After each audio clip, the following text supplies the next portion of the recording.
Nous allons aborder la 7e séance donc, de ce colloque, les monodies modales, donc les monodies, la modalité et les recherches cognitives en Méditerranée. Cette 7e séance est intitulée Les monodies modales à l'aune de la perception cognitive. Elle est présidée par le professeur Jean-Marc Chouvel, qui est professeur de musicologie à Sorbonne Université, chercheur permanent à l'IREMUS, et qui est bien sûr compositeur et beaucoup d'autres talents, et notamment dans l'analyse et également dans la psychologie cognitive. Bien sûr, son CV est beaucoup plus long que cela, mais nous sommes très heureux de vous avoir parmi nous, Jean-Marc Chouvel, pour présider notamment cette séance, mais également pour les autres débats que nous aurons sur la perception cognitive ou neurocognitive des monodies modales. La parole est à vous. Merci. Bien, merci surtout Nida d'organiser cet événement avec toutes les difficultés qu'on sait et dans la période compliquée dans laquelle nous nous trouvons. Donc c'est toujours un plaisir de pouvoir avoir un contact intellectuel, d'avoir des débats qui se sont déjà révélés assez riches. Et donc je vais tout de suite passer la parole à la première intervenante de cette session, qui est Madame Bouchra Béché-Alani, qui vient de l'université libanaise du CRTM. Elle va nous parler de la discrimination auditive et la reproduction d'unités métriques traditionnelles minimales chez des enfants libanais de 6 à 8 ans. Si ça n'a pas changé, et je vous laisse donc la parole pour cette intervention. La discrimination auditive est la reproduction d'unités métriques traditionnelles minimales chez des enfants libanais de 6 à 8 ans. Les études de la discrimination auditive musicale enfantine de données relatives aux traditions musicales autochtones du Mashriq ont démarré au Liban en l'année 2005. Et bien qu'elles soient restées peu nombreuses jusqu'à date, elles ont abouti à des résultats intéressants quant à la perception auditive de composantes de l'échelle modale zalzalienne chez des enfants libanais de 8 à 12 ans, la perception auditive de structures rythmiques chez cette même population, la performance vocale mélodique chez des enfants libanais de 4 à 10 ans. De fait, et dans le but d'amplifier cet axe de recherche, l'objectif de la présente communication est de mettre en relief la discrimination auditive d'unités métriques traditionnelles minimales et leur reproduction par des enfants libanais de 6 à 8 ans, une tranche d'âge non explorée jusqu'à présent sur le plan rythmique au Liban. C'est ainsi que nous posons la question suivante. Que perçoit l'enfant libanais et que discrimine-t-il dans le flux rythmique entendu en termes d'unités métriques minimales? L'approche musicologique de la structuration métrique du rythme musical qui a servi de point d'ancrage à cette étude perceptive cognitive est celle du versant morphophonologique rythmico-mélodique de la sémiotique modale élaborée par Nida Aboumrad. Cette appréhension de la structuration métrique du rythme des monodies traditionnelles se nourrit de l'adaptation faite par Nicolas Meus de la double articulation de Martinet. Ainsi, la deuxième articulation mélodico-rythmique ou organisation micrométrique s'intéresse-t-elle à la segmentation du morphème musical en unités métriques minimales. Celles-ci sont dénommées pulsations et sont centrées sur les notes focales, kalia ou phonèmes mélodiques. Lorsque l'organisation micrométrique se base sur des pulsations de durée égale, la micrométrique est dite régulière ou isochrone. Cependant, cette micrométrique peut être irrégulière, hétérochrone ou anisochrone dans de nombreux exemples musicaux d'Asie occidentale et des Balkans. La notion métronomique d'étalon fixe ou métronome isochrone cède ici le pas devant celle plus élastique et fluctuante de pulsation, telle que l'a définie Jacques Boué, en se référant notamment aux travaux de Constantin Braille-Loyaux sur le justo-syllabique et la rythmique Aksak. Notre étude s'inspire également des travaux de Jérôme Klein sur les rythmes Aksak et leur perception en contexte traditionnel anatolien et de ses développements sur les notions de rythme lisse et strié. En somme, le composant rythmique de la sémiotique modale opère une réécriture transformationnelle des séquences musicales monodiques traditionnelles entre deux niveaux d'analyse. Le niveau phonologique qui fait se succéder des unités métriques minimales, centrées chacune sur une note focale saillante, et le niveau morphologique qui articule celles-ci en des unités morphologiques. Tandis que les unités métriques s'identifiaient à des syllabes, réelles en musique vocale et idéales en musique instrumentale donnant prise à une syllabation, les unités morphologiques sont constituées d'une ou de deux unités métriques minimales successives, donc considérées comme étant métasyllabiques. Le propos de la communication serait d'étudier comment ces unités sont discriminées par les enfants et si ces enfants établissent une hiérarchisation pour les niveaux articulatoires et leurs unités respectives. L'échantillon est constitué de 60 enfants libanais de 6 à 8 ans. Chaque enfant a fait 4 épreuves, donc avec 60 enfants, on a obtenu 240-50 vidéos. Le cadre est scolaire, le milieu est socioculturel moyen. L'analyse qualitative est centrée sur 3 genres d'interprétation faites par les enfants de la structuration métrique du rythme entendu. Là, on est face à 3 postures. 1. L'enfant opte de battre une unité métrique aux pulsations syllabiques, explicites vocales ou implicites instrumentales. 2. Il opte de battre une unité métrique aux pulsations métasyllabiques, c'est-à-dire qui englobe 1 à 2 syllabes explicites ou implicites. Ou il opte de battre le module percussif accompagnant la mélodie. L'objectif final serait de trouver la signification cognitive de ces différentes discriminations. Première épreuve, la chanson populaire traditionnelle Al-Huwara suivie de la comptine Bayt Sghir. Il serait là de savoir si les enfants restent proches du texte poétique et suivent les plus petites unités mises en valeur par l'interprétation musicale.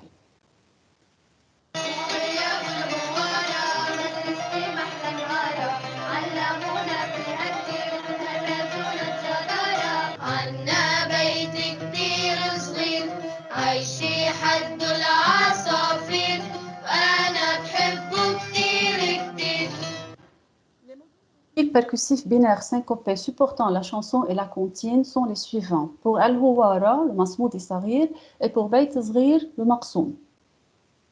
La répartition syllabique est la suivante. Concernant les résultats, pour les enfants de 6 ans, avec la chanson Al-Huwara, on a remarqué une répartition syllabique dominante. Les enfants sont restés très proches du texte poétique avec absence de battue selon le module rythmique percussif. Pour la comptine Bayt Sghir, il y a une battue de l'unité métrique syllabique dominante. Je donne là des exemples de monnayage de la battue des unités métriques syllabiques. Pour Al-Huwara, par exemple, ornementation réalisée sur la première et la troisième unité, ou simplement sur la première syllabe, encore répartition plus ornementée sur toutes les syllabes. Après l'arrêt du chant, 2 enfants ont frappé le module rythmique percussif. 3 autres ont adopté la répartition syllabique. Pour les enfants de 7 ans, on remarque qu'en majorité, ils ont battu l'unité métrique syllabique conformément au texte poétique. Quant au monnayage, ornementation sur la troisième syllabe, avec Al-Huwara et Bayt Sghir. Aussi, on a remarqué une autre version ornementée sur toutes les unités, avec la comptine Bayt Sghir. Après l'arrêt du chant, 11 enfants ont joué suivant la répartition syllabique.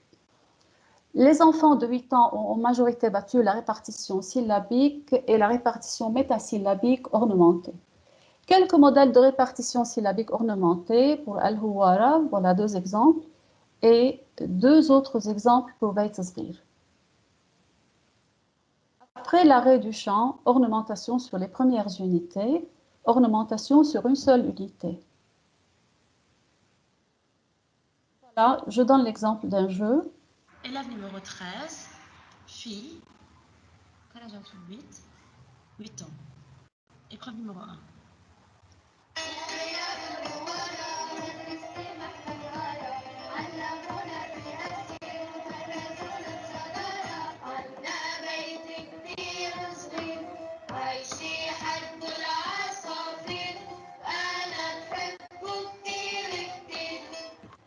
La deuxième épreuve, Doulab Bayati, là on cherche à démontrer que dans cette épreuve que les enfants ne sentent pas les valeurs brèves en tant que subdivision, mais comme événement perceptible. On écoute le Doulab, qui est un groupe prélude instrumental, donc en mode Bayati.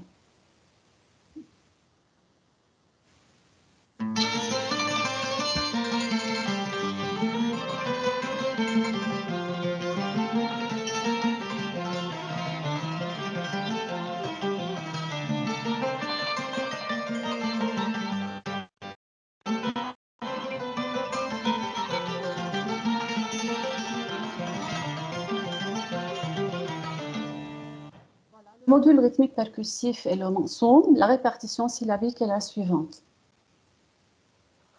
Les Résultat, avec les enfants de 6 ans, on a remarqué en majorité de répartition syllabique et syllabique ornementée à 65%, battu hors jeu remarquable chez 20% des enfants. Les valeurs brèves ont été senties comme événements perceptibles.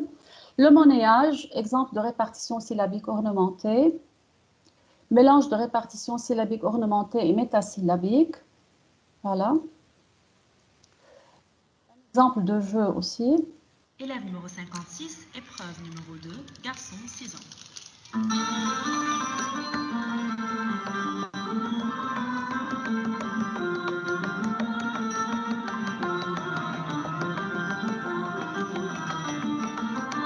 Voilà, les résultats que les enfants de 7 ans ont donnés, répartition syllabique dominante à 55%, 15% des frappes hors jeu, valeur bref sentie comme événement perceptible. Les variations de jeu, une répartition syllabique ornementée a été ainsi frappée. Après l'arrêt de la musique, des enfants ont frappé comme suit. Enfants de 8 ans, frappe hors jeu à 10%, répartition syllabique choisie par la majorité des enfants à 60%, 25% des enfants ont opté pour l'ornementation. Alors, bref, ont été sentis comme événements perceptibles.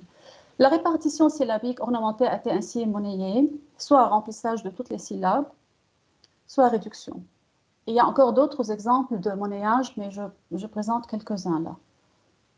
Après l'arrêt de la musique, un mélange de répartition syllabique et métasyllabique.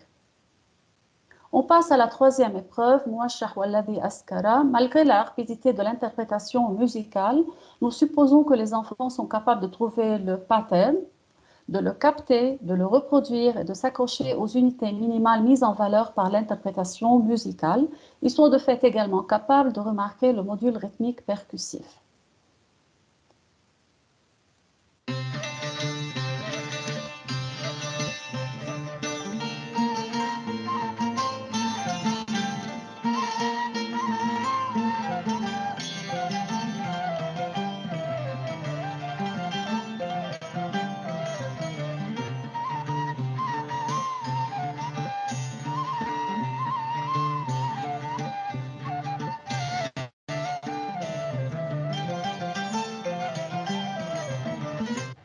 Le module rythmique percussif ternaire est le sama' darij.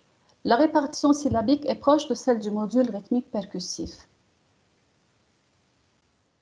Les résultats, enfants de 6 ans, répartition syllabique ornementée principalement choisie. 20% de ces enfants ont enregistré des frappes au jeu, battu des unités syllabiques et métasyllabiques timidement adoptées, pattern frappé par le centour repéré et joué par ces enfants.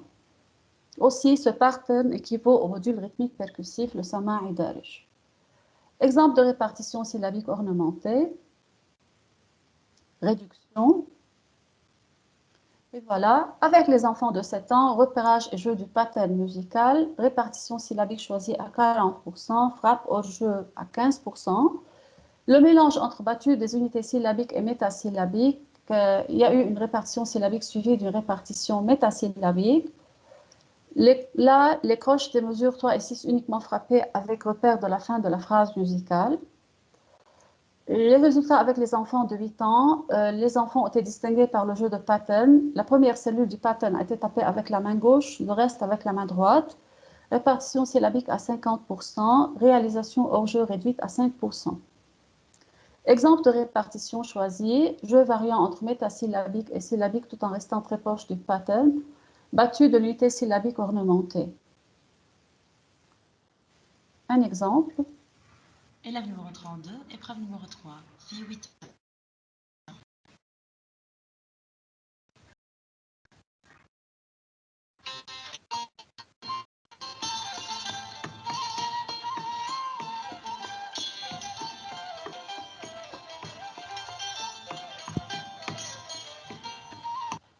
Quatrième épreuve, Sama' al-Thaqil Bayati. Nous considérons là que les enfants sentent le début de l'unité métrique et essaient de trouver les repères et les événements malgré l'asymétrie du module rythmique percussif. On écoute le Sama' qui est une composition de forme cyclique, composée également en mode Bayati.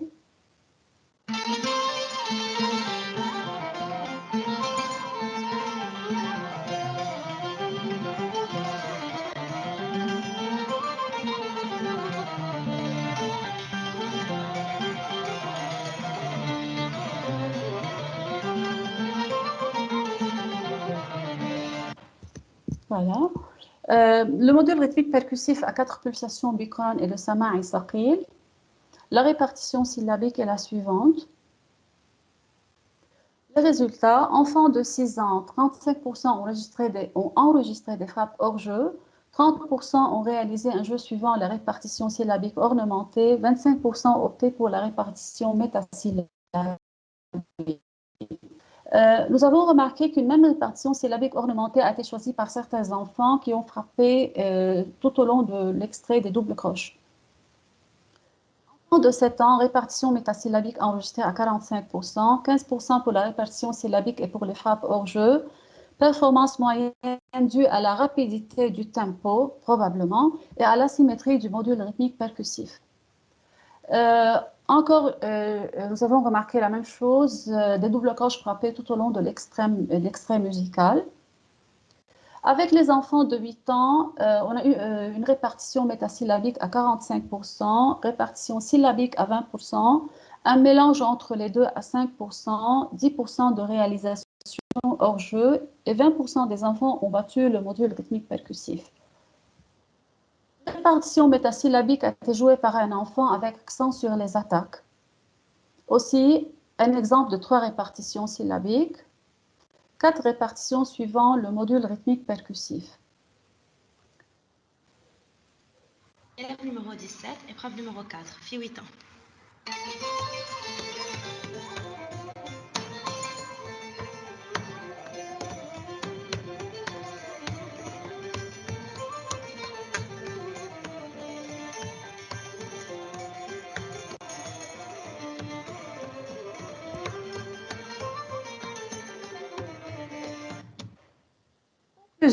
Alors, nous avons remarqué fréquence des structures binaires qui a été repérée, valeur utilisée répartie entre longues et brèves, accent mis par les enfants avec les frappes, monnayage des longues exploitées dans toutes les épreuves. Les enfants de 6-8 ans ont en majorité battu l'unité métrique syllabique. Le battement de l'unité métrique métasyllabique a été classé deuxième avec ses différents monnayages, a été placé dernier le battement du module rythmique percussif. Ces enfants de 6-8 ans se sont montrés capables de repérer l'unité métrique et ce sans arrêt repères métronomiques et ont retrouvé la pulsation cognitivement. Les études réalisées sur le rythme s'avèrent être plus complexes que celles faites dans le domaine mélodique. Le champ reste largement ouvert quant à la mise en place de futures recherches dans le cadre de la tradition musicale du Mashriq. Je vous remercie de votre attention. Merci Bouchra pour cet exposé qui était extrêmement riche et intéressant. Peut-être avons-nous le temps de prendre une ou deux questions urgentes. Jean-Marc? Oui, Philippe. Merci Bouchra pour cet exposé qui était très, très intéressant. Moi, j'avais en fait une question sur la familiarité de ces enfants avec les monodies, avec ces rythmiques-là. Quel est leur degré de familiarité? Est-ce que c'est des musiques qu'ils entendent chez eux très souvent? Ou est-ce qu'ils sont aussi acculturés à la musique occidentale? Enfin, dans quelle mesure, finalement, voilà, quel est leur degré de familiarité avec ces musiques-là? Oui. Les enfants sont sélectionnés dans une école privée, ils suivent des cours de musique, des cours d'éveil musical, mais c'est plutôt la musique tonale occidentale. Donc, pas de cours de musique mashriqienne, ils ne l'entendent pas du tout. Et chez eux, parce que j'ai fait une fiche de renseignement, ils écoutent des chansons de variété, des chansons commerciales. La totalité des 60 enfants. Donc, ils n'ont, en principe, ils n'ont ni entendu ni des sama'i, ni des doulab. Peut-être, probablement, ils ont entendu le bayati, le siga et tout ça, parce que dans les chansons de variété et les chansons commerciales, ces modes figurent. Mais ils ne sont pas traités et composés comme il se doit, comme ils sont dans le doulab, comme dans le sama'i, comme le bashraf. Donc, ils entendent le mode, mais ce n'est pas question de traitement du noyau comme il le faut. Mais malgré tout ce manque, toute cette absence, si vous voulez, les enfants ont pu jouer, ils ont pu taper. Même dans des études antérieures, même du temps de ma thèse et jusque-là, on a travaillé sur la perception auditive des enfants qui n'avaient jamais écouté des musiques, des extraits de musique traditionnelle, on peut facilement répondre à cela. Ceci dit que si nos enfants étaient continuellement exposés à la musique traditionnelle durant tout le cursus scolaire, si vous voulez, de la classe de CP jusqu'en troisième, jusqu'au brevet, qu'est-ce qu'ils auraient pu donner?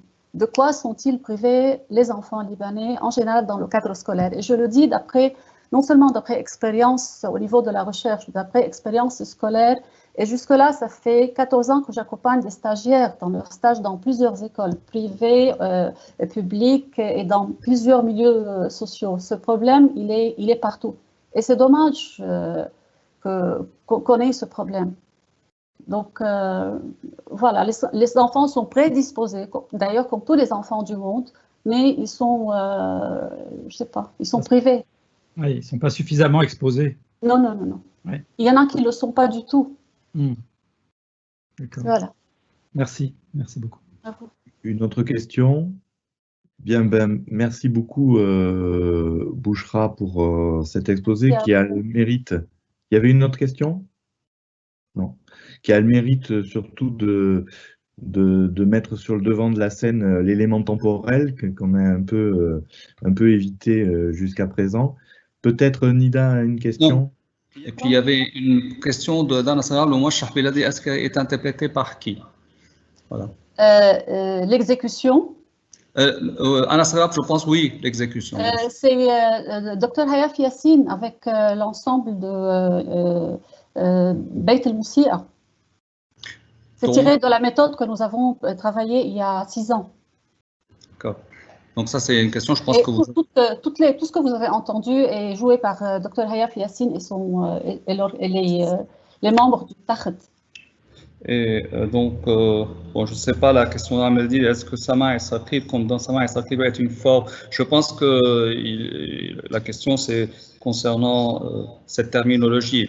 C'est clair que Sama et Saqil est un cycle percussif et que Sama et Saqil Bayati est une forme. C'est la forme. Et si tout précisément, cette pièce s'appelle Sama et Saqil Bayati Qadi. Voilà. Il y a une autre question de Anas Grab. Ah oui, l'intonation est particulière par rapport aux versions répandues. Voilà, c'est un commentaire d'Anas Grab. Voilà, c'est bon. Merci. Bien, merci à tous pour toutes ces précisions. Alors, je pense qu'on peut passer à l'intervention suivante de Madame Nathalie Abou-Jaoud, Université Antonine. La discrimination cognitive de la coloration émotionnelle symbolique traditionnelle différentielle des échelles modales du Levant par des enfants et des adolescents libanais. Alors, est-ce que toute la technologie est... Oui, bonjour. Est au point. Voilà, merci beaucoup. Ce projet s'inscrit dans un programme de recherche sur la perception des monodies modales qui a été mené par le Centre de recherche sur les traditions musicales en partenariat avec le CNRS du Liban. Et je remercie M. Jean-Marc Chouvel et M. Billet, Mme Mouchra, mes collègues, Mme Lina Liachi, M. Hayaf Yassine et M. Rassan Sahab. Alors, je partage mon écran. Et M. Nida Aboumrad, bien sûr. La discrimination cognitive de la coloration émotionnelle symbolique traditionnelle différentielle des échelles modales du Levant par des enfants et des adolescents libanais. Les antiques approches hellènes de la notion d'effet de la musique sur les humains ont emprunté tantôt la voie médicale des corrélations tétradiques avec les humeurs tempéraments de la tradition galéno-hippocratique et tantôt la voie psychologique aristotélicienne des catégorisations triadiques de la théorie de l'éthos. Les traités théoriques de l'école arabe et persane des praticiens herméneutes, qui ont été écrits entre le XVIIIe et le XIXe siècle, ont mis en avant une grammaire générative musicale axée sur la modalité formulaire et ses structures sous-jacentes. En même temps, ils ont centré exclusivement sur la modalité la notion d'effet athar. Ainsi, l'inclusion de la modalité dans la triade éthique a-t-elle conduit certains de ces traités à répartir les 12 modes canoniques sur 3 catégories émotionnelles: systole ou tension, diastole ou détente et hésychia ou équilibre. Or, il apparaît de ces répartitions que la coloration émotionnelle des modes est tributaire de leur structure scalaire. Il s'agit d'une sorte de coloration émotionnelle et symbolique qui s'attache à la caractérisation scalaire des énoncés mélodiques.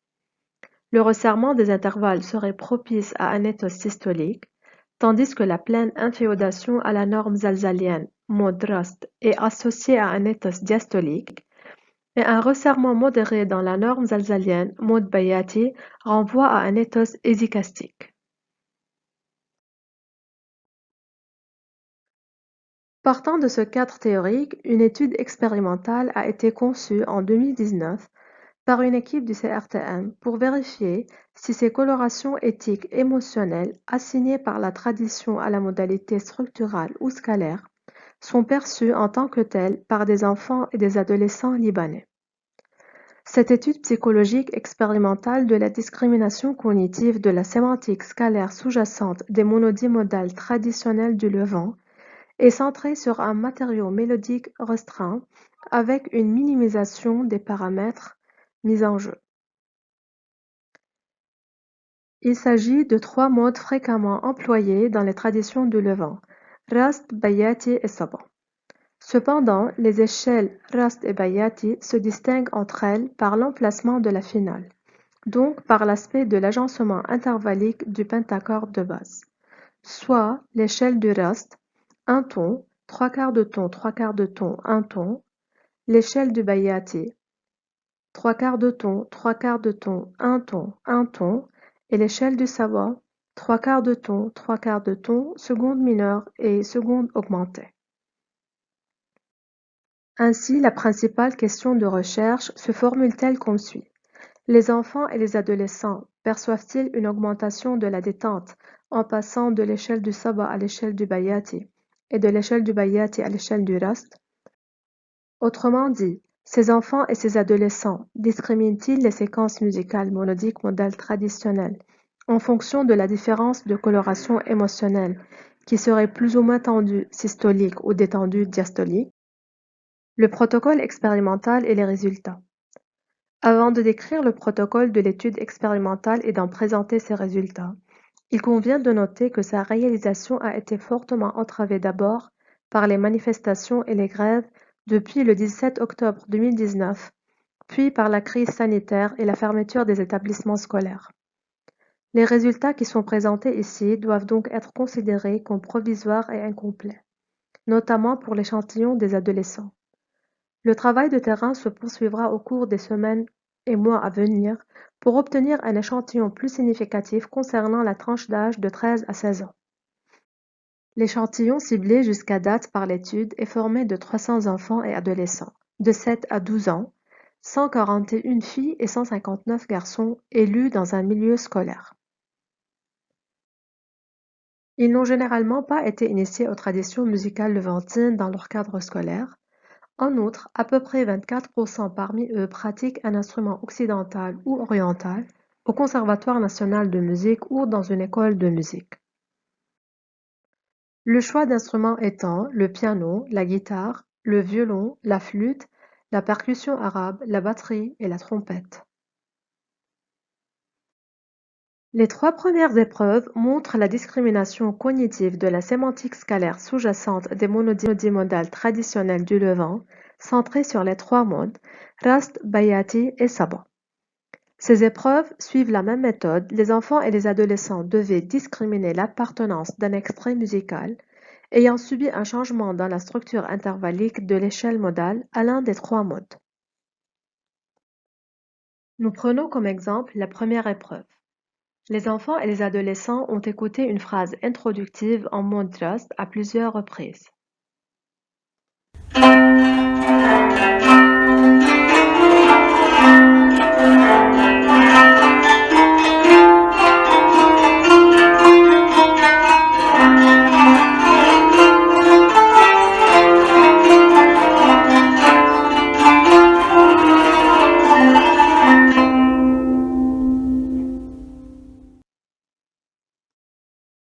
En premier temps, ils ont écouté les extraits 1 et 2 et choisi lequel des deux appartenait au mode Rast, autrement dit l'extrait qui n'a pas subi un changement d'échelle.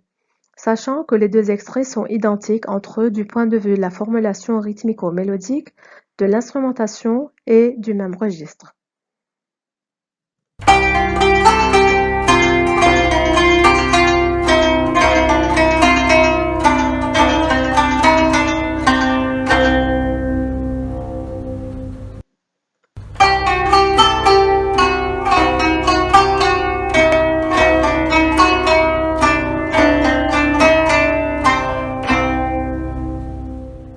Après avoir choisi la réponse, ils ont réécouté la mélodie introductive en mode Rast, puis ils ont écouté successivement deux autres extraits 3 et 4 et choisi lequel des deux appartenait au mode. En deuxième temps, ils ont réécouté la mélodie introductive en mode Rast, puis ils ont écouté successivement les extraits 3 et 4 et choisi lequel des deux appartenait au mode Rast. Nous écoutons l'extrait 3 et 4.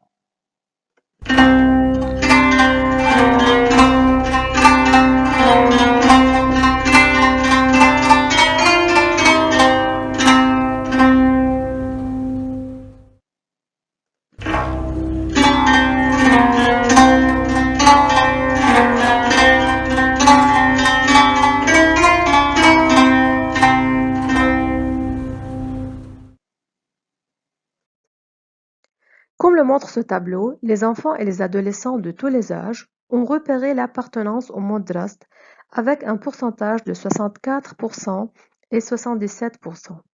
En se référence au test de Key 2, la différence entre les pourcentages des résultats de l'extrait 1 et 2 était hautement significative et la différence entre les pourcentages des résultats de l'extrait 3 et 4 l'en est aussi. Les épreuves 2 et 3 ont été traitées de la même façon que la première épreuve. Dans l'épreuve 2, ils ont écouté une phrase introductive au mode Bayati, puis choisi entre deux extraits qu'ils ont écoutés successivement, lequel des deux appartenait au mode Bayati. Nous écoutons la phrase introductive en mode Bayati.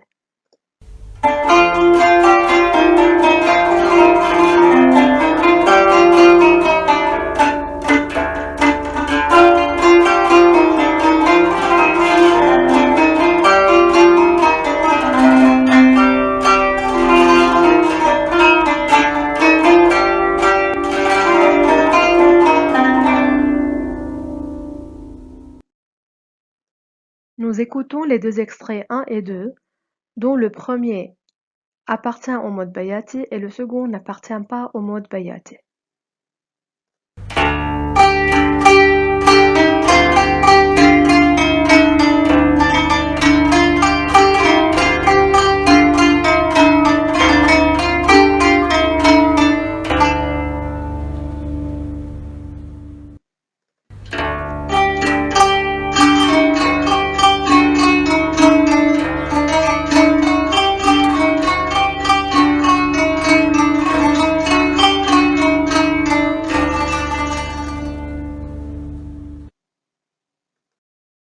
Dans l'épreuve 3, tout comme les deux épreuves précédentes, ils ont écouté une phrase introductive au mode Saba, puis choisi entre deux extraits qu'ils ont écoutés successivement, lequel des deux appartenait au mode Saba. Nous écoutons la phrase introductive en mode Saba.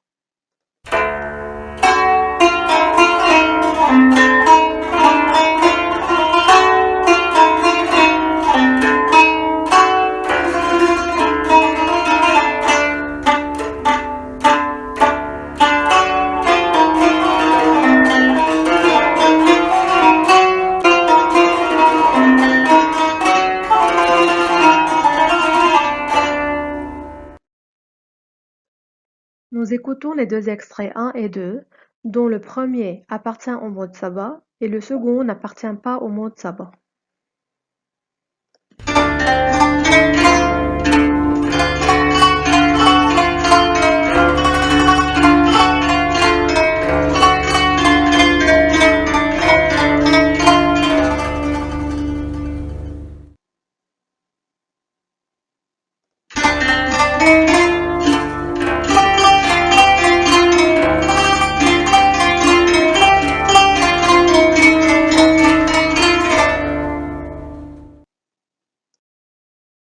Les résultats de l'épreuve 2 et 3 montrent que les enfants et les adolescents de tous les âges ont repéré le mode Bayati avec un pourcentage de 61 et 59%.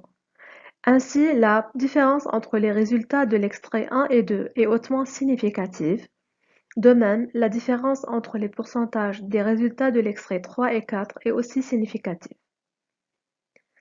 Le deuxième tableau montre que les enfants et les adolescents de tous les âges ont pu distinguer l'appartenance au mode Saba avec des pourcentages de 56,7% et 55%. Ainsi, la différence entre les pourcentages des résultats de l'extrait 1 et 2 est significative. Par contre, la différence entre les pourcentages des résultats de l'extrait 3 et 4 ne l'est pas. Dans cette dernière épreuve, les enfants et les adolescents sont appelés à discriminer la coloration émotionnelle scalaire modale des extraits musicaux en les comparant du point de vue de la plus grande gaieté ou de la plus grande tristesse. Afin de restreindre les variables, une seule mélodie instrumentale simple et brève était choisie pour être jouée dans les trois modes, en fixant complètement la formulation rythmico-mélodique, le timbre et le registre et en changeant uniquement l'échelle modale, les trois échelles étant appliquées à la même hauteur prise pour finale modale pour les trois séquences musicales. Les enfants et les adolescents ont écouté à chaque fois deux extraits musicaux successifs de deux modes différents et devaient attribuer à chaque extrait un visage gai ou un visage triste. Autrement dit, ils devaient attribuer à chaque mode la coloration émotionnelle qui est plus ou moins tendue systolique ou détendue diastolique. Nous écoutons les deux extraits Bayati et Saba.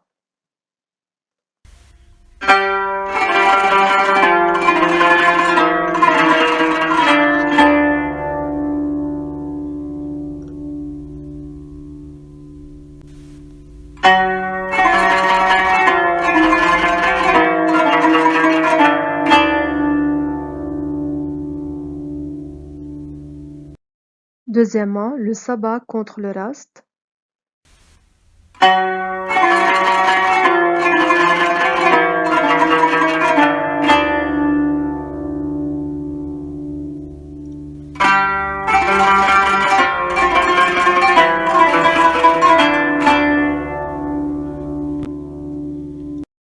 Troisièmement, le Rast et le Bayati.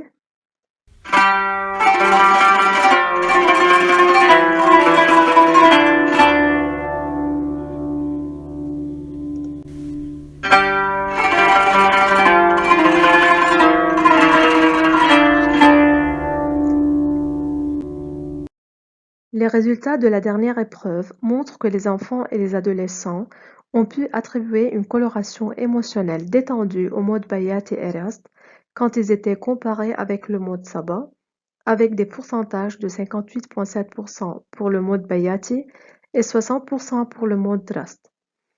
Quant à la comparaison des modes Bayati et Rast entre eux, la discrimination s'est avérée difficile. 48,3% ont attribué une coloration émotionnelle tendue au mode Rast et 51,7% ont attribué une coloration émotionnelle détendue au mode Bayati.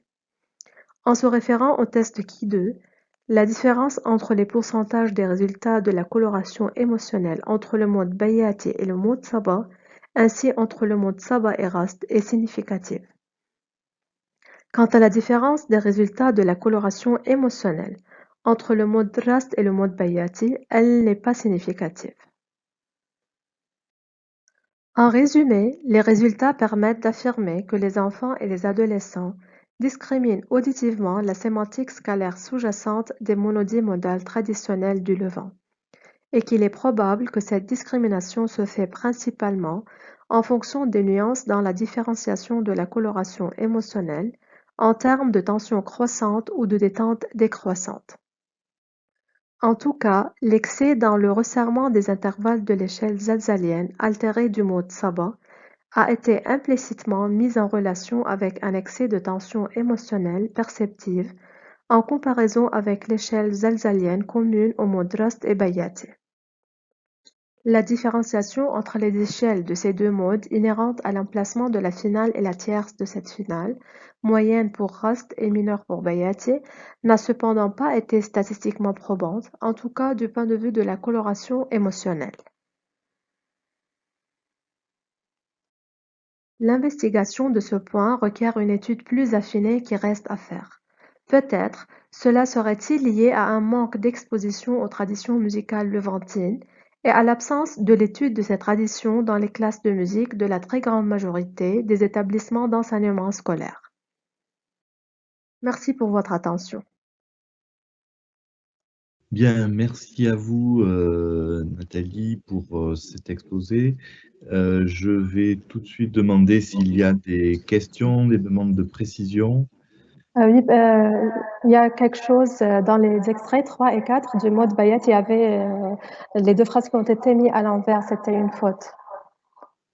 D'accord, merci beaucoup. Puis-je intervenir un tout petit peu? Oui, bien sûr. Merci.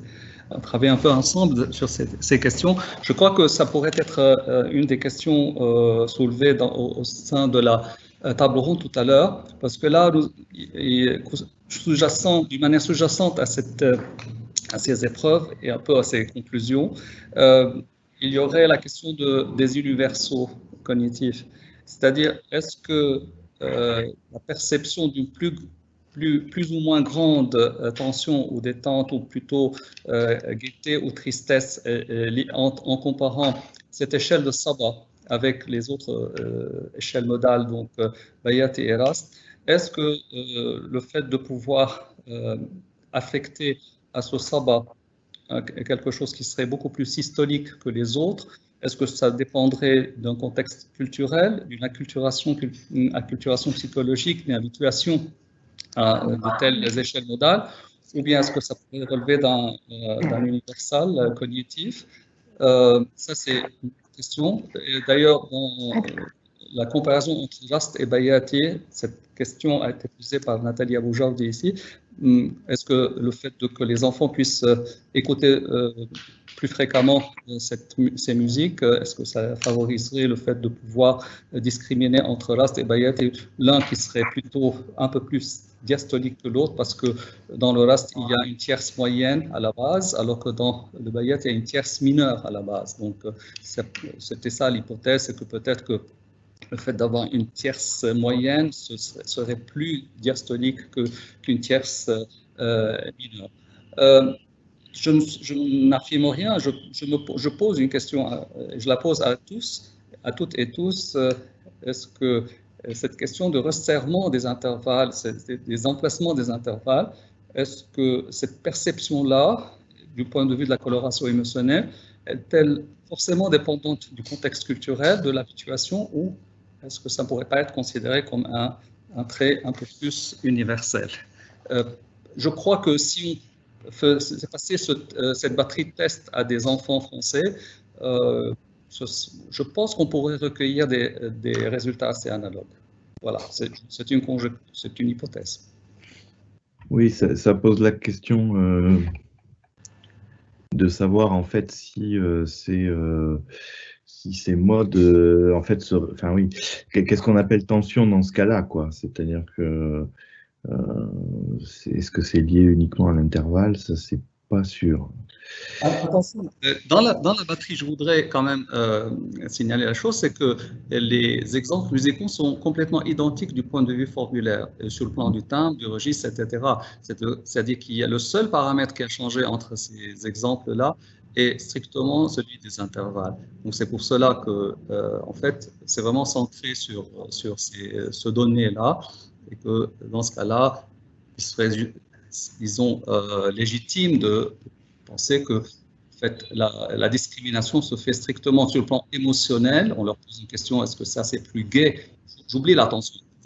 C'était un visage smiley face ou l'autre. Donc, est-ce que c'est plus gai que l'autre? Et c'est tout. Il n'y a pas, la formulation n'est pas changeante. Est-ce qu'il y a une autre question, une autre demande de... Oui, moi j'aurais J'aurais aussi, c'est la même question d'ailleurs, mais s'agissant d'abord, je voudrais signaler que nous voyons deux fois ce que nous voyons, c'est-à-dire qu'il y a toujours une capture d'écran.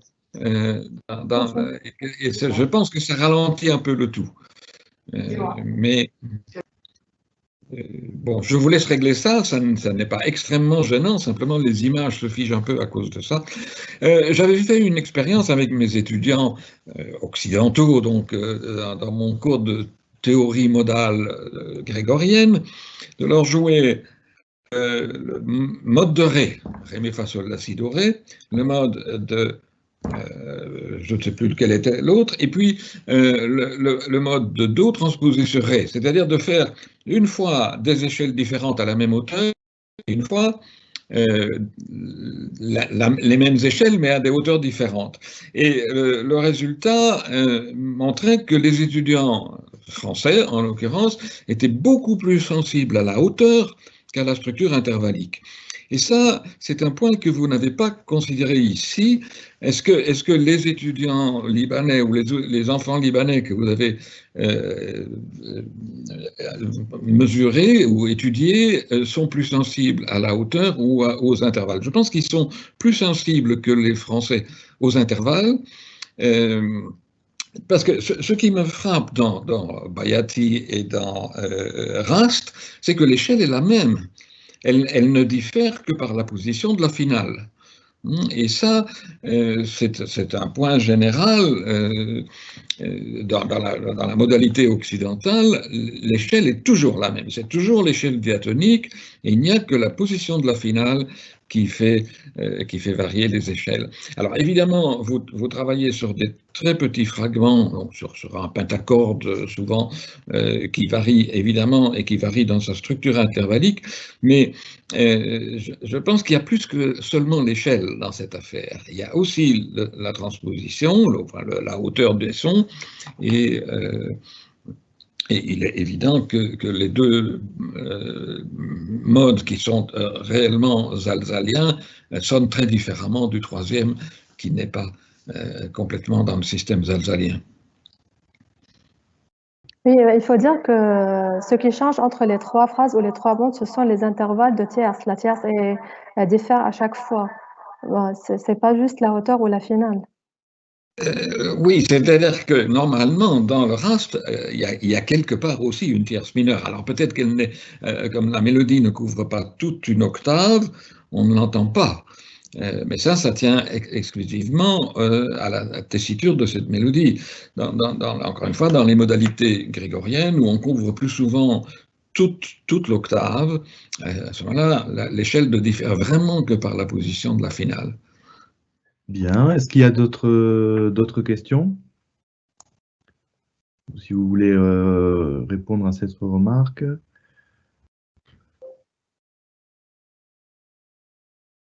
Eh bien, dans ce cas, je vais tout de suite passer la parole à Madame Carmen Sadeh, qui fait partie de l'Université internationale du Liban et CRTM aussi, qui est doctorante aussi à Sorbonne Université et en codirection avec Nida Aboumrad. Donc son intervention portera sur la discrimination cognitive des modalités sémantiques mélodiques sous-jacentes aux monodies modales traditionnelles du Levant par des enfants et des adolescents libanais. Carmen, on vous écoute. Oui, bonjour à tous. Avant de commencer, je note que cette étude fait aussi partie du projet de recherche ou d'un projet de recherche plus global qui est élaboré en 2018 par le CRTM et soutenu par l'Université Antonine et le CNRS. Je joins ma collègue pour remercier le directeur de ce projet, professeur Nida Aboumrad, ainsi que Dr Bouchra Bachalani et tous mes collègues chercheurs. Et je tiens à remercier spécialement Monsieur Jean-Marc Chauvel, Monsieur Frédéric Pillet et Monsieur Philippe Lalit pour tous leurs conseils. Bonjour à tous. Ma communication est intitulée « La discrimination cognitive des modalités sémantiques mélodiques sous-jacentes aux monodies modales traditionnelles du Levant par des enfants et des adolescents libanais ». Tout d'abord, un aperçu sur la théorie sémiotique modale, qui est une théorie analytique qui repose sur une grammaire générative transformationnelle musicale permettant de comprendre la composition des monodies traditionnelles. Établie par Nida Aboumrad à partir de plusieurs théories antécédentes, elle articule plusieurs composants morphophonologiques, rythmico-mélodiques, syntaxiques et sémantiques. Le composant morphophonologique comprend deux sous-composants phonologiques s'intéressant aux phonèmes mélodiques que sont les notes vocales saillantes d'une monodie. Il leur confère des indicateurs sous-jacents distinctifs qui consistent en l'appartenance à deux noyaux. Un noyau principal, alpha, des hauteurs de l'échelle séparées par des tierces et comprenant la finale, et un noyau secondaire, bêta, comprenant les hauteurs appartenant à la chaîne concurrente de tierces. Le second sous-composant morphologique, là où le phrasé est segmenté en des unités métriques minimales, généralement déterminées par les syllabes du texte chanté, commençant par une note vocale dotée d'un indicateur nucléaire, et des unités morphologiques minimales qui regroupent des unités métriques successives et qui prennent pour indicateur phonologique sous-jacent celui de la vocale de la première unité métrique, le composant. Nous passons au composant syntaxique à base de 4 vecteurs sémiophoniques appariant les noyaux et portant 4 modalités sémantiques. Nous avons alors 4 vecteurs, vecteur prolongation P, alpha, alpha, vecteur suspension S, bêta, bêta, vecteur question Q, alpha, bêta, et vecteur réponse R, bêta, alpha. Ces vecteurs constituent le substrat des modalités sémantiques qui véhiculent des significations en s'appuyant sur la notion de tension et de détente, modèle de l'implication-réalisation de Leonard Meyer. La problématique de cette recherche est de vérifier si les enfants et les adolescents perçoivent les structures grammaticales, phonologiques et syntaxiques sous-jacentes que l'analyse sémiotique modale permet d'identifier pour une monodie proposée à leur écoute, sachant que la communication présentée par Dr Bouchra Besha'alani s'est intéressée aux composants morphologiques. Ce protocole va tenter de répondre aux questions suivantes. Les enfants et les adolescents perçoivent-ils la prépondérance d'un noyau modal dans une phrase monodique en concentrant l'écoute sur la finale de la phrase? Perçoivent-ils en tant que tension ou suspension l'insistance sur le noyau bêta et en tant que détente ou repos l'insistance sur le noyau alpha? Perçoivent-ils le questionnement ou la réponse que l'analyse sémiotique modale repère dans la sous-jacence d'un phrasé monodique? Donc, avant de passer au protocole expérimental et aux résultats, nous allons présenter ici les résultats relatifs aux enfants de 8 à 12 ans. Vu que cette étude a été entravée par différentes circonstances difficiles, manifestations, crise sanitaire, fermeture des établissements scolaires, donc elle ne s'est pas achevée. L'étude se poursuivra au cours des semaines et mois à venir pour obtenir un échantillon plus significatif concernant la tranche d'âge de 13 à 16 ans. Donc, nous présentons maintenant l'échantillon ciblé qui est formé de 250 enfants de 8 à 12 ans, 111 filles et 139 garçons, élus dans un milieu scolaire. Ils sont sélectionnés au hasard, 50 sujets de chaque âge, répartis comme suit. Quant à la pratique instrumentale, 16% de ces enfants ont une pratique instrumentale antécédente. Nous avons commencé le travail avec 2 pré-épreuves qui ont été réalisées avec les enfants afin de se familiariser avec le cadre du travail. Les enfants doivent repérer dans des extraits présentés le noyau prépondérant alpha ou non alpha, bêta ou non bêta. Les fragments entendus sont extraits strictement de l'une des 2 mélodies de référence. La première mélodie de référence alpha.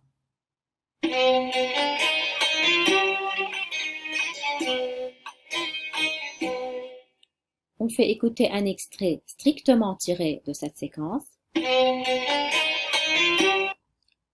Un autre extrait qui lui est étranger.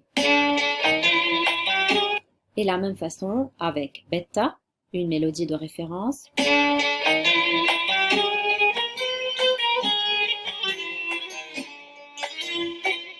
Cette fois-ci aussi un extrait tiré strictement de cette mélodie. et un extrait qui lui est étranger. On fait la même chose avec plusieurs extraits. Les enfants doivent répondre si on a cueilli une tulipe ou bien on a cueilli une marguerite. Nous passons à l'épreuve 1 qui porte sur la reconnaissance d'une appartenance mélodique de surface. Dans cette épreuve, aussi les enfants vont écouter deux séquences de référence, alpha et bêta. Ils vont écouter plusieurs extraits tirés strictement de ces deux grandes séquences. Ils vont répondre par on a cueilli une tulipe ou une marguerite. Dans cette épreuve, nous avons eu un résultat de 70%. Les résultats obtenus ont montré une capacité importante dans la perception différentielle des noyaux alpha et bêta lorsque les mélodies écoutées font strictement partie des mélodies de référence. Donc les enfants se sont basés sur leur capacité de mémorisation pour faire une comparaison, une synthèse et pour aboutir à faire la discrimination. Surtout que les extraits présentés font partie de ces deux mélodies de référence, donc c'est pour les enfants une zone de confort. Nous passons à l'épreuve 2 qui porte sur la reconnaissance d'une communauté nucléaire sous-jacente. Les enfants ici sont interrogés sur l'appartenance de fragments entendus qui ne sont pas extraits des deux séquences de référence, donc sur de nouveaux extraits n'ayant pas forcément la même structure rythmique, mais qui se caractérisent par la prépondérance de l'un des deux noyaux. Donc deux séquences de référence qui sont les mêmes et trois nouveaux extraits.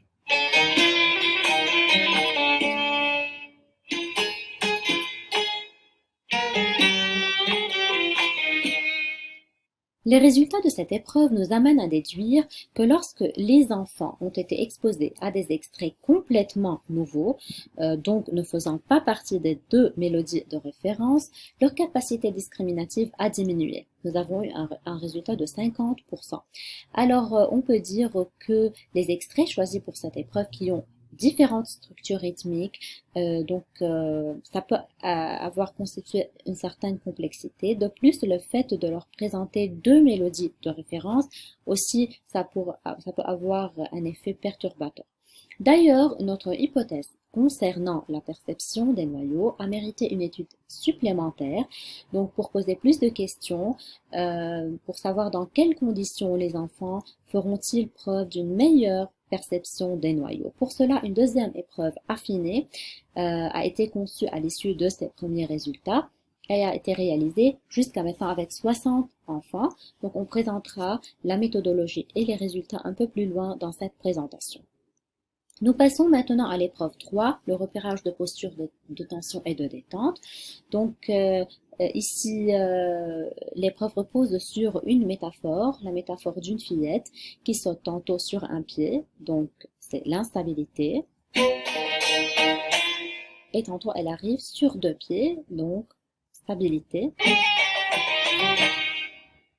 Donc, les enfants doivent associer des extraits écoutés à l'une des deux terminaisons alpha ou bêta. Donc, quand c'est alpha, c'est plutôt une situation de détente pour eux, ces deux pieds. Quand c'est bêta, c'est plutôt une situation d'instabilité ou de tension bêta. Voilà plusieurs extraits. Je donne quelques exemples.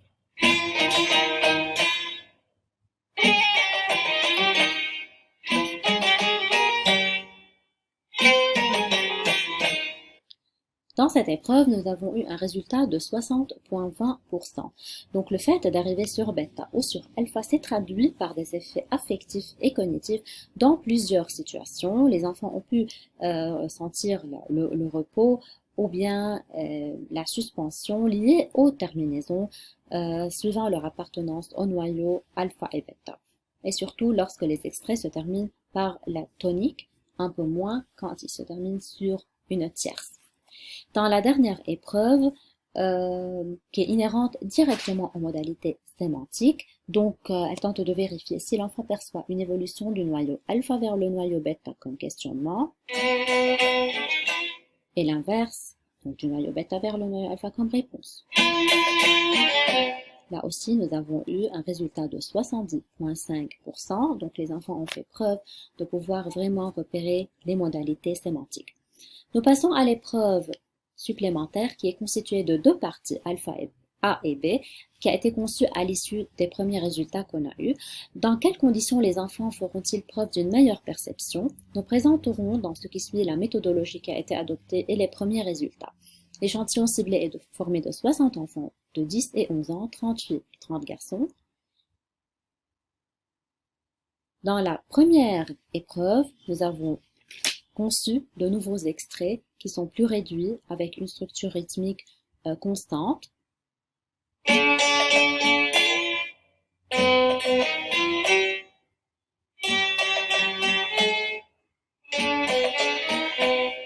Et nous avons fait écouter une seule mélodie de référence. Nous avons eu un résultat de 68%. Donc, vu que la perception des enfants était plus efficace lorsqu'il est demandé de se concentrer sur un seul facteur, ici mélodique, et non pas sur deux facteurs, mélodique et rythmique. Donc, on a annulé un des facteurs en adoptant des séquences avec une structure rythmique. Et nous avons fait écouter une seule mélodie de référence, vu que l'écoute de deux mélodies de référence a entraîné une baisse dans la capacité et la concentration mémorielle chez les enfants. Avoir deux séquences comme repère a été bénéfique seulement lorsque les extraits sont issus strictement des deux références. Donc, rythme constant, fragment plus réduit et une mélodie comme référence. Et nous avons travaillé aussi une deuxième épreuve, donc une deuxième partie de cette épreuve. Nous avons tenu compte dans cette deuxième partie de présenter presque les mêmes extraits non réduits qui n'ont pas une même structure rythmique, mais en gardant un seul repère comme référence. Là aussi, nous avons remarqué un résultat de 75%, donc une amélioration, une évolution hautement significative des résultats. Donc les résultats recueillis jusque-là sont prometteurs, mais l'étude de terrain se poursuivra encore pour couvrir le reste des tranches d'âge. En conclusion, les enfants ont pu discriminer le noyau global dans des extraits musicaux donnés, et ceci dans deux situations. Lorsque les extraits présentés sont tirés strictement des séquences de référence, mais aussi lorsque les extraits présentés diffèrent de la séquence de référence et se caractérisent par la prépondérance de l'un des noyaux. Les enfants ont pu percevoir la terminaison en bêta comme génératrice de tension-suspension et la terminaison en alpha comme génératrice d'une détente ou repos. Les enfants ont pu percevoir l'évolution vectorielle Q du noyau alpha vers le noyau bêta comme questionnement et l'évolution vectorielle R du noyau bêta vers le noyau alpha comme réponse.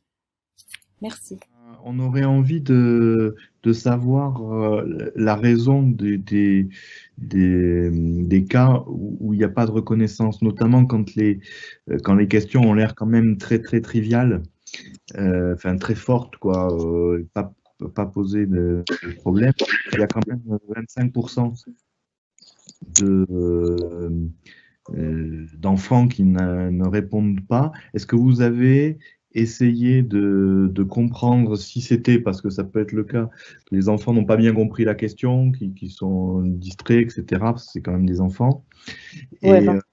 Et est-ce que vous avez prévu un petit peu d'avoir une forme d'analyse de ces non-réponses ou Oui, bien sûr. Toujours les enfants qui ne répondent pas à l'hypothèse, c'est aussi très intéressant d'analyser pourquoi ils n'ont pas bien répondu. Ça peut être une question de concentration, parce que nous savons très bien qu'avec les enfants, il y a certains qui ont une meilleure concentration que les autres. Deux, ça peut être peut-être aussi une question de mémoire. Aussi, il y a des enfants qui ont une mémoire, et la musique, c'est a priori, c'est une question de mémoire, et surtout toutes les épreuves qu'on a présentées donc sont basées sur la mémoire. Ça peut être ça, et ça peut être qu'ils n'ont pas aussi compris peut-être la consigne, mais puisqu'on a eu un résultat, un pourcentage de 70 ou plus %, donc apparemment, apparemment, ils ont compris la consigne, mais peut-être il y a d'autres paramètres qu'on peut analyser aussi plus tard. Merci Carmen pour votre exposé, c'était très intéressant aussi. En fait, moi j'ai juste une petite question sur, c'est un peu l'inverse de celle de Jean-Marc en fait, à propos des enfants qui ont de la pratique instrumentale. Est-ce que vous avez regardé le pourcentage de réponses correctes de ces enfants? Est-ce qu'ils diffèrent de celui des enfants qui n'ont pas de pratique instrumentale? Mais justement, donc l'analyse des résultats n'est pas encore complète, mais je peux dire que dans certaines épreuves, les enfants qui ont une pratique instrumentale ont montré une meilleure perception. Dans certaines épreuves, mais pas dans tous les cas. Donc, ceci va être plus exploité plus tard d'une façon très minutieuse parce que ça peut nous donner beaucoup d'indices sur la perception des enfants. Mais je peux affirmer qu'il y a parmi les enfants qui ont une pratique instrumentale, certains qui ont, oui, eu de meilleurs résultats que les autres. Merci. Une autre question? Oui, je voudrais poser une question. Allez-y. Oui. Bon. Bien, je voulais vous remercier tout d'abord et puis vous demander si dans les affinages des expériences que vous avez effectuées, est-ce que vous avez effectué une identification des enfants, c'est-à-dire à savoir le fait de repérer si dans les deux expériences, les mêmes enfants répondaient positivement dans le sens d'une reconnaissance des mélodies ou est-ce que les enfants pouvaient, dans les deux expériences, répondre une fois positivement, la deuxième fois négativement. Donc, ça vous permettrait de savoir si effectivement il y a une reconnaissance effective et qu'elle se répète. Est-ce que vous avez effectué cette expérience? Si j'ai bien compris ta question, est-ce que vous considérez que les nouveaux, que l'épreuve affinée, parce que ça, peut-être j'ai oublié de mentionner ça, l'épreuve affinée qui a été faite donc après un certain temps. Et donc, on ne l'a pas faite avec les mêmes enfants, mais des enfants dans un même milieu socio-culturel. Donc, il était impossible de la refaire avec les mêmes enfants, mais avec une population qui est dans le même milieu. Donc, dans ce cas, on ne peut pas vraiment faire la comparaison, si j'ai bien compris votre question. Oui, mais il serait peut-être donc intéressant de voir si justement une réitération de l'expérience avec un affinage des extraits donnait les mêmes résultats sur un même échantillonnage. Oui, mais ça, c'était un peu... Mais c'est autre chose. C'est autre chose. Nicolas Meus voulait intervenir. Oui, je voudrais revenir à la question que Jean-Marc Chouvel avait posée. Il me semble que vous avez posé deux questions à la fois. Vous avez demandé aux enfants de reconnaître des noyaux alpha et bêta, mais vous avez demandé aussi qu'ils disent si le fragment mélodique terminait sur un pied ou sur deux pieds. Et vous avez, dans votre esprit, lié ça au noyau alpha. Vous considérez que le noyau alpha termine sur deux pieds, mais les enfants n'ont peut-être pas pensé ça. Et il faut se poser la question de savoir s'il y avait d'autres critères qui pourraient leur faire penser qu'on terminait sur un ou sur deux pieds. Et il y en a un qui me paraissait manifeste. Moi-même, je me suis demandé ce que j'aurais répondu à leur place. Et chaque fois, je m'y suis laissé prendre. C'est quand la mélodie descend. On a parlé tout à l'heure des universaux. Il n'y a pas beaucoup d'universaux en musique, mais il y a celui-là, qu'une mélodie qui descend donne l'impression de terminer sur deux pieds. J'aimerais revenir un peu sur les extraits de cette épreuve-là, l'épreuve 3, un pied ou deux pieds. Je ne sais pas si on peut voir. On peut voir, vous pouvez voir le PowerPoint. Oui. Oui, juste je voulais dire que pour répondre aussi à votre question, donc ce que vous étiez en train de dire, Monsieur Meus, que une des mélodies que je fais écouter qui se termine sur sol et qui est supposée pour les enfants appartenir au noyau alpha. Et cette mélodie, dans les résultats, elle a eu le moins de réponses. Et donc, des fois, et là, c'est une terminaison sur la tierce. Donc, pour les enfants, c'est pas, donc, ça peut avoir il y a une subjectivité là aussi chez les enfants dans certains cas. Mais lorsqu'elle se termine sur la tonique d'habitude, nous avons eu des réponses plus élevées, plus correctes. Alors, on a le temps d'une dernière question. Donc, Nathalie Abou-Jouad. Oui, je veux dire que Carmen et moi, on était en train de travailler l'étude ensemble avec les enfants et les adolescents.